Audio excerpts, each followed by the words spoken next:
The concept of a timeshare extends beyond just vacation spots. Many resources can, in theory, be shared by many people spread out over a wide period of time. Bathrooms are one of the most commonly seen instances of this, though they don't have the quality of shared ownership that a vacation timeshare does. The example of a timeshare scheme that made me want to do this video is actually Google Stadia. The theory behind it, and the failed gaming services that preceded it, is that gaming becomes more affordable because you share gaming machines with other people subscribed to the service. And just like a vacation timeshare, it doesn't work at all. That's because people's use isn't evenly distributed.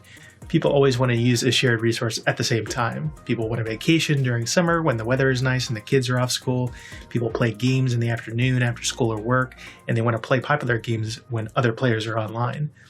Now, sometimes you can improve a timeshare scheme with incentives, like the way Walt Disney World varies its ticket prices throughout the year to get people to spread out a bit for the most popular times. But usually you can't. People like and often need to do things together, which means they must be time synchronized. And that's when you're talking about conscious planning.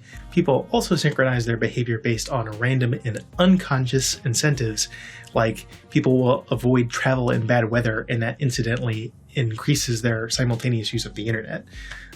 Most resources just can't be shared in principle, especially by siblings. Everyone just needs their own copy of the resource. So why do people keep trying to make the timeshare concept work? Well, often it's an attempt to allow people to afford something that's normally out of their price range, which for companies could be a way to increase sales.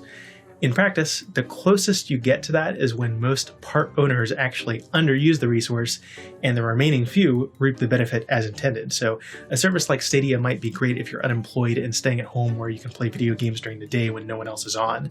But then basically most of the people in a timeshare are just subsidizing the good time of a lucky few. Everyone is sucked in by the false promise of getting to be one of those lucky few. Wait a second. That sounds like... Hold on. What? Tom Hanks is canceled now? God damn it. Anyway, if you're trying to solve the problem of not enough people being able to afford something, there could be other solutions to that. Like, instead of a fixed price, you could technically charge people a fixed percentage of their total wealth. Then a lot more people could afford a lot more things, and companies could still make the exact same amount of money as they do now. Too bad that can't be enforced, right? But sometimes the goal of a timeshare is to avoid waste or conserve a limited resource like space. In those cases, to make it work, you need people to spread out more than they naturally would be distributed. You need to ensure that people who can wait do wait. Good luck with that. People suck. That's how this video ends. Timeshares don't work. People suck.